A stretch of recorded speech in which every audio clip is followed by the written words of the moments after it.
사랑과 은혜가 풍성하신 하나님 아버지, 궂은 날씨 가운데에서도 은혜를 사모하게 하시고 주님 전에 나오게 하심에 감사를 드립니다.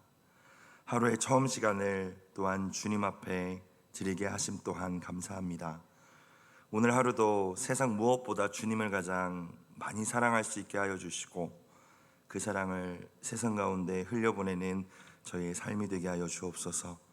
이 시간 말씀을 통하여 주님의 지혜를 배우게 하시고 새로운 삶을 향한 결단이 있게 하여 주옵소서. 우리 구원자 되신 예수님의 이름으로 기도드리옵나이다. 아멘. 하나님 말씀 신약 야고보서 4장 1절부터 12절까지 말씀입니다. 야고보서 4장 1절부터 12절까지 말씀.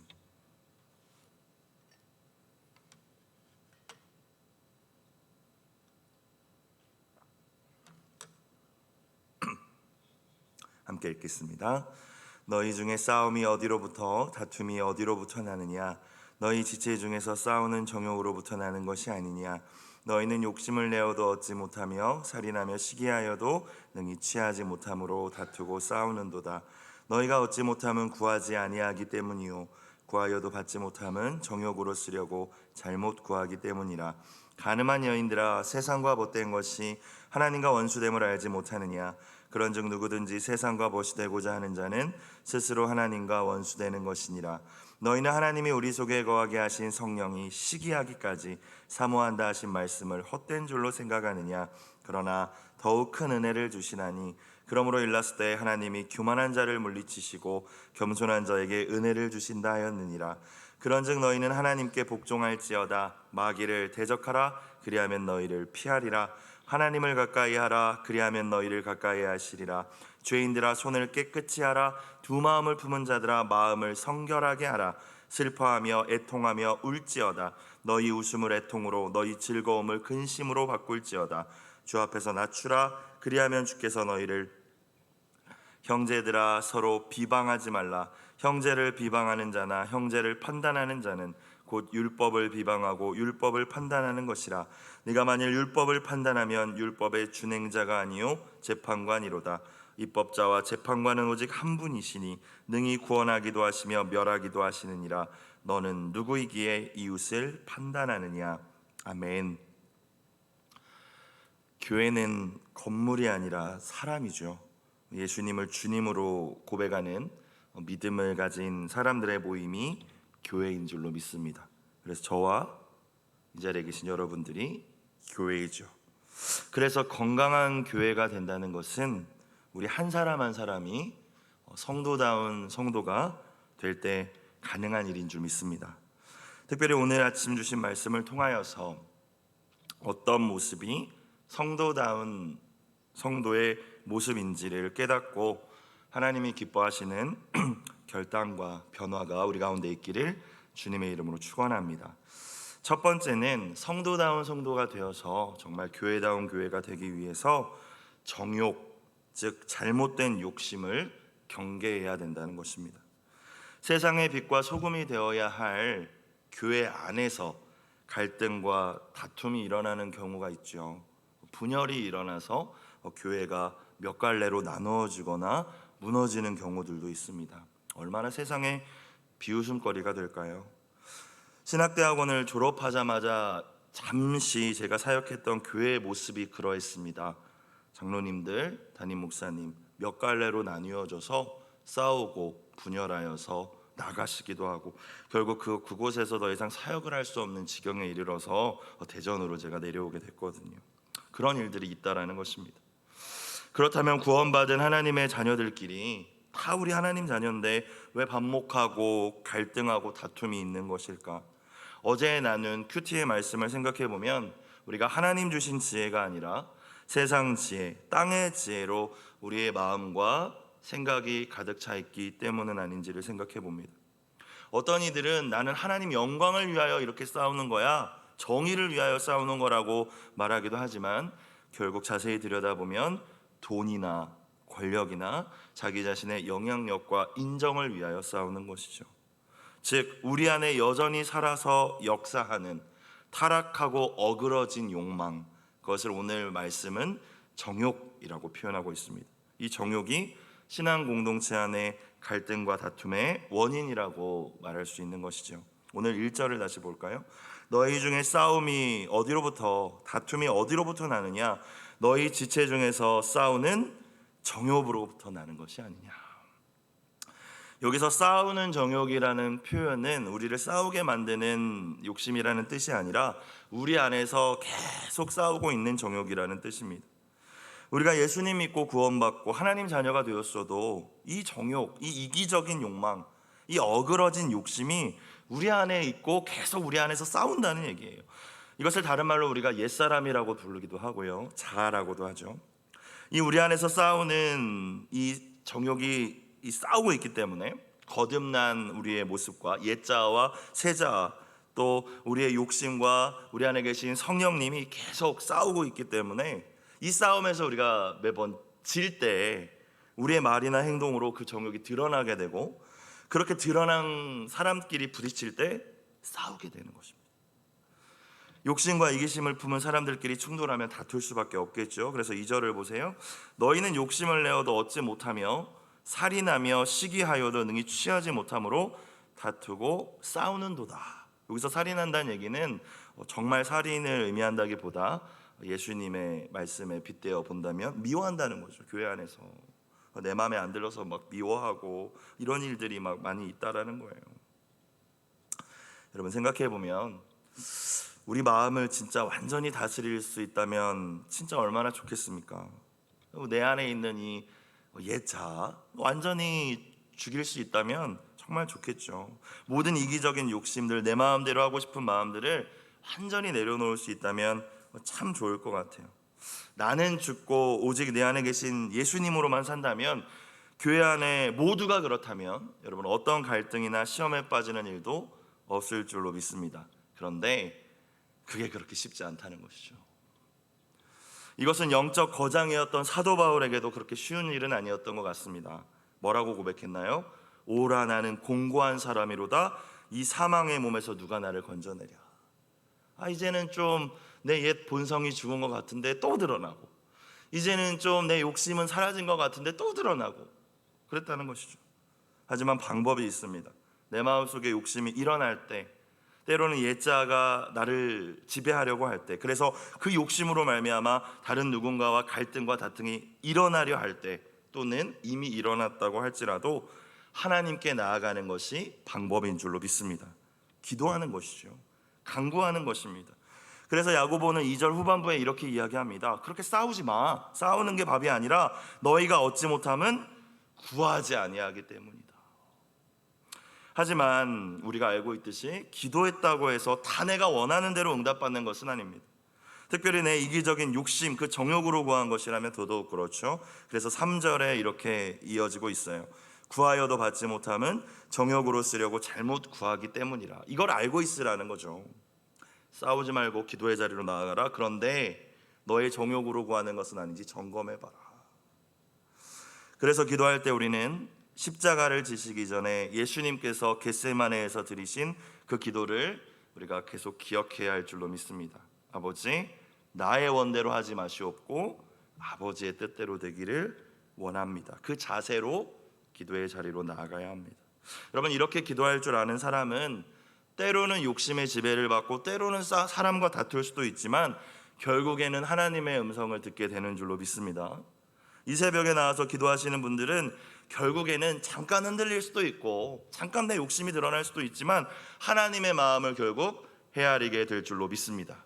그럼 기도하다 보면 그렇지 않아요? 막 승질이 확 나기도 하고 누가 되게 이웃 마음이 들기도 하다가도 기도하고 마음을 내려놓으면 나는 그게 맞는 줄 알았는데 하나님의 뜻은 그게 아닐 수도 있겠구나라는 생각이 들기도 하고, 나는 교회에서 이게 맞다라고 계속 고집부렸는데 하나님의 뜻은 이게 아니었구나가 깨달아질 때도 있는 것 같습니다. 또 혹시 누군가와 갈등과 다툼이 교회 안에서 일어날 경우라고 할지라도 기도할 줄 아는 사람은 반드시 먼저 깨닫고 화해의 손을 먼저 내미는 것 같아요. 성령께서 반드시 그렇게 인도해 주시기 때문이죠.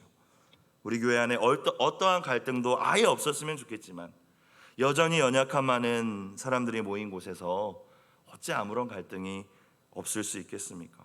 예수님께서도 실족하는 일이 없으면 좋겠지만 그러기는 어렵다라고 말씀하셨죠.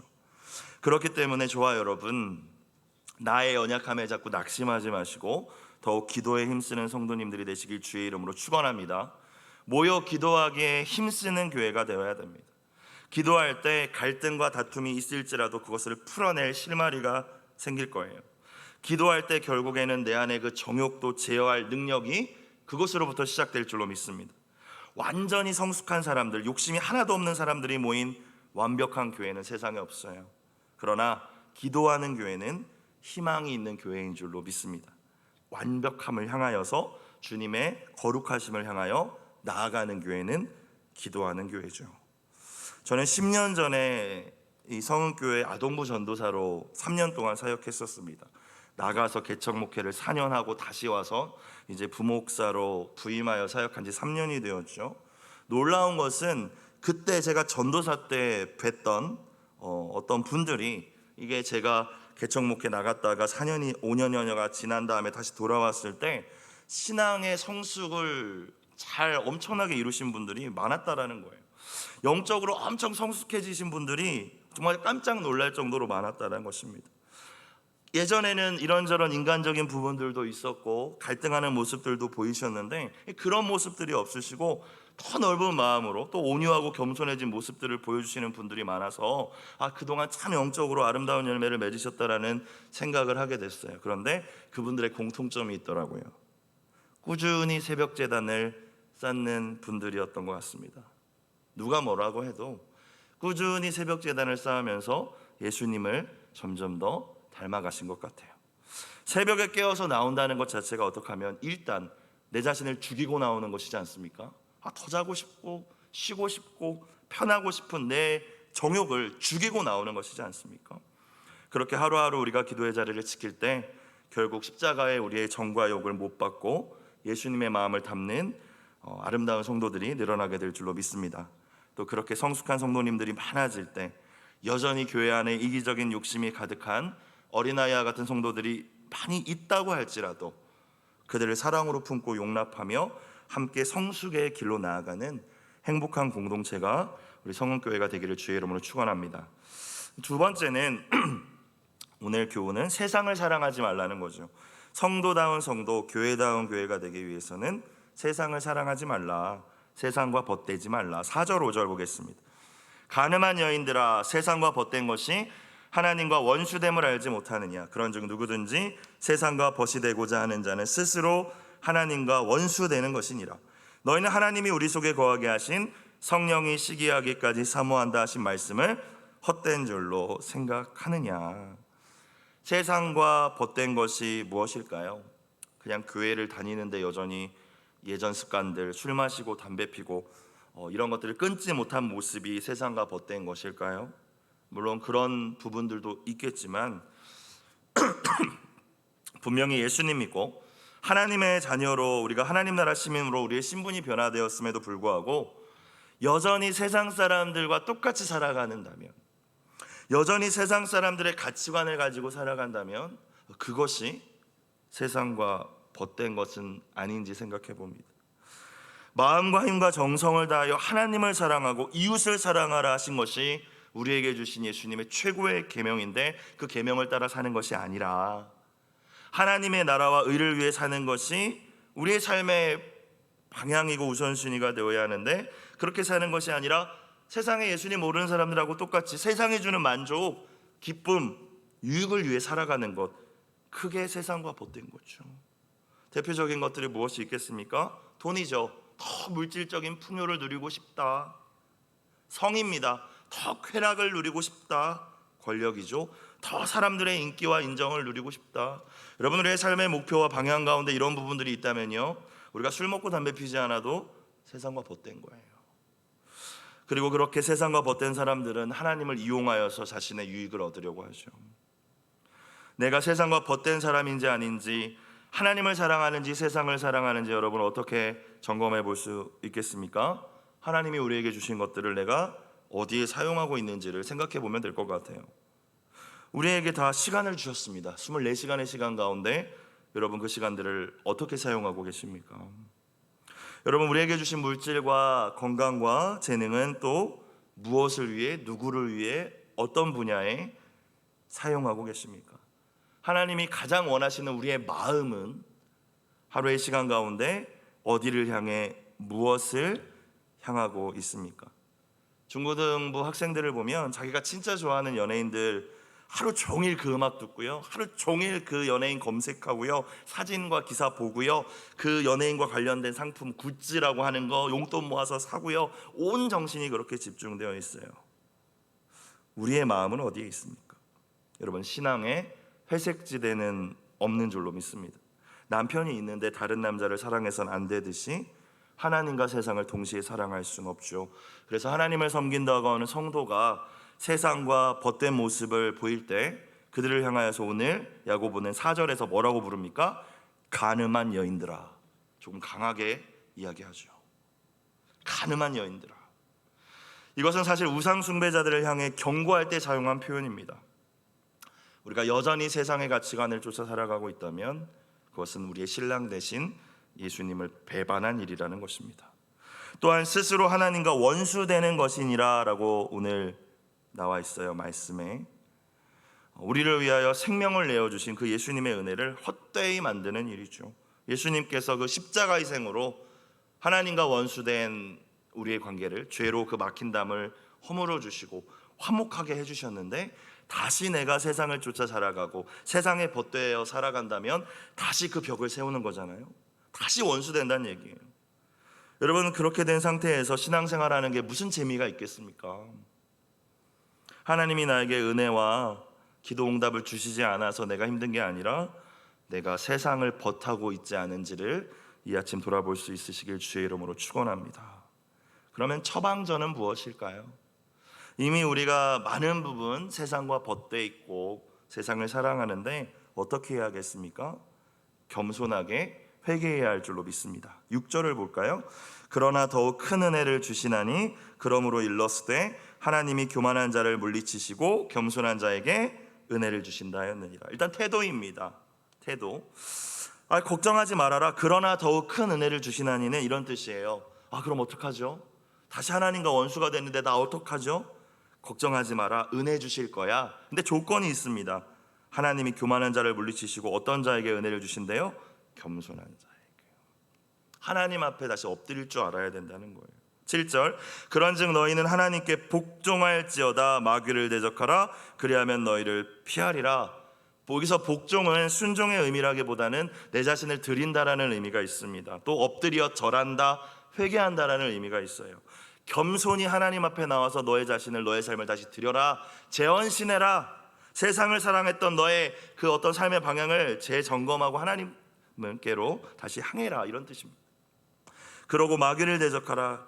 그런다면 마귀가 너를 그렇게 쓰러뜨리려고 했던 세상 것들로 너를 무너뜨리려고 했던 그 유혹을 이제 이길 수 있을 거다라는 의미죠.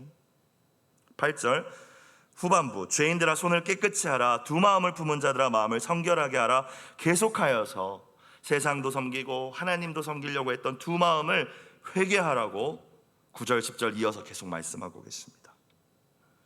두 번째 처방전은 무엇이겠습니까? 겸손히 회개하는 것이 첫 번째라면, 내가 세상을 사랑했습니다, 하나님 잘못했어요, 회개하는 것이라면, 두 번째는 좀 더 적극적인 것, 하나님을 가까이 하는 것이죠. 8절을 봅시다. 하나님을 가까이 하라. 그리하면 너희를 가까이 하시리라. 원수가 다시 되었는데, 예수님이 화평하게 해주셨는데, 우리가 또 세상 좋아하면서 또 하나님하고 거리가 멀어졌는데, 회개하고 하나님 가까이 하려고 하면 다시 가까이 해주시겠다요. 그래서 우리 하나님은 좋으신 하나님이신 줄로 믿습니다. 우리가 주님께로 돌아가려고 하기만 하면, 주님을 다시 가까이 하려고 하기만 하면 다시 은혜를 주세요. 이전보다 더 큰 은혜를 주십니다. 세상을 사랑하고 세상에 벗이 되어 살아가려고 하는 것은 사실 여전히 우리의 마음과 생각이 병들어 있기 때문이죠. 예수님을 믿기는 믿는데 가치관이 예전 가치관 그대로 가지고 있기 때문입니다. 하나님의 말씀과 성령님의 일하심으로 우리의 마음과 생각부터 변화되어야 합니다. 그래서 말씀을 읽고 듣고 배우는 일에 힘을 쓰고 모든 예배의 자리를 사모함으로 드려야 될 줄로 믿습니다. 그게 하나님을 가까이 하는 것이기 때문이죠. 만약 우리가 회개는 했는데 하나님 잘못했습니다, 겸손하게 하나님 앞에 고백은 했는데, 살아보겠다라고 결심은 했는데요, 그 결심은 매번 있죠. 그런데 은혜로 성령님으로 채우지 않는다면, 하나님을 가까이 함이 없다면 여러분 금방 예전의 모습으로 다시 돌아가게 될 거예요. 그것과 관련된 말씀이 마태복음 12장에 있습니다. 43절 45절을 읽어드리겠습니다. 더러운 귀신이 사람에게서 나갔을 때에 물 없는 곳으로 다니며 쉬기를 구하되 쉴 곳을 얻지 못하고 이에 이르되 내가 나온 내 집으로 돌아가리라 하고 와보니 그 집이 비고 청소되고 수리되었거늘 이에 가서 저보다 더 악한 귀신 7을 데리고 들어가서 거하니 그 사람의 나중 형편이 전보다 더욱 심하게 되느니라. 이 악한 세대가 또한 이렇게 되리라. 회개를 하고 내 심령을 깨끗이 씻었다면 주님을 가까이 하여서 주님의 은혜를 채우고 이제 세상과 벗되는 것이 아니라 주님과 친구로 동행하며 아름다운 신앙생활하는 저와 여러분이 되기를 주의 이름으로 축원합니다. 마지막 세 번째는 성도다운 성도, 교회다운 교회가 되기 위해서 세 번째는 형제를 비방하면 안 된다는 거예요. 같이 신앙생활하는 사람들 참 많이 비방하지 않습니까? 판단하지 않습니까? 여러분, 근데 이 세 가지를 주셨는데, 그렇죠? 욕심을 제거해야 되고, 그렇죠? 정욕. 두 번째는 뭐였어요? 세상을 사랑하지 말라. 좀 뭔가 큰 계명들을 주셨는데, 그에 비하면 형제를 비방하지 않는 것은 어쩌면 우리가 별거 아니라고 생각하는 거일 수도 있는데, 성도다운 성도, 교회다운 교회가 되기 위해서 굉장히 중요하다고 말씀하시는 거예요. 그만큼 반대로 생각해 보면 큰 죄라는 거죠. 11절 12절을 봅시다. 형제들아 서로 비방하지 말라. 형제를 비방하는 자나 형제를 판단하는 자는 곧 율법을 비방하고 율법을 판단하는 것이라. 네가 만일 율법을 판단하면 율법의 준행자가 아니요 재판관이로다. 입법자와 재판관은 오직 한 분이시니 능히 구원하기도 하시며 멸하기도 하시느니라. 너는 누구이기에 이웃을 판단하느냐. 예수님께서는 비판하는 그 비판으로 네가 비판받을 것이다, 네가 남을 헤아리면 그 헤아림이 너에게 돌아올 것이다 말씀하셨죠. 너의 눈에 대들보처럼 큰 기둥 같은 잘못이 있는데 남의 눈에 있는 티를 보고 그렇게 뭐라고 하고 있냐? 라고도 하셨습니다. 자기 자신을 보지 못하는 사람들이 참 남을 비방해요. 내 안에 똑같은 모습이 있을 때 더욱 못마땅합니다. 교만한 사람이 다른 사람의 교만함을 못 견뎌야 한대요. 저도 그런 것 같습니다. 여러분뿐만이 아니라 우리가 때로 비방하고 뒷담화하는 그 형제님, 자매님을 위해서도 예수님께서 십자가를 참으셨음을 저와 여러분은 잊지 말아야 할 줄로 믿습니다. 남의 험담 비판을 하는 사람들이 우리 공동체 가운데 있다면 결코 하나님의 나라가 이루어지기 어려울 거예요. 형제에 대한 비방과 판단은 오늘 말씀을 비추어 보았을 때에 하나님 말씀을 비방하는 것이고 하나님 말씀을 판단하는 것이라고까지 말씀하세요. 너의 선을 넘는 교만한 행위라는 것이죠. 우리 모두는 말씀의 준행자일 뿐, 말씀을 세우시고 말씀대로 다스리시며 심판하시는 분은 오직 하나님 한 분인 줄로 믿습니다. 너는 누구이기에 이웃을 판단하느냐? 왜 네가 하나님 행세를 하려고 하느냐? 라는 말씀이죠. 비판이 아니라 때로는 사랑의 권면은 필요하잖아요. 사랑의 권면과 비판을 어떻게 구별할까 몇 가지를 생각해 봤습니다. 그 사람과 먼저 내가 사랑의 관계를 맺기 위해 얼마나 노력했는가. 중고등부 아이들도요, 제가 밥 한번 사주고 같이 놀아주고 하면은 이야기를 잘 듣는데 그렇지 않으면 이야기 안 들어요. 나랑 안 친한 사람이 하는 이야기 듣겠습니까? 저 사람이 나를 사랑한다, 나와 정말 친밀하게 원한다라는 마음이 없는데 잔소리로 느껴지겠죠. 사랑의 권면을 하고 싶다면 사랑의 관계를 위해서 내가 얼마나 노력했는가를 점검해 봐야 할 것 같습니다.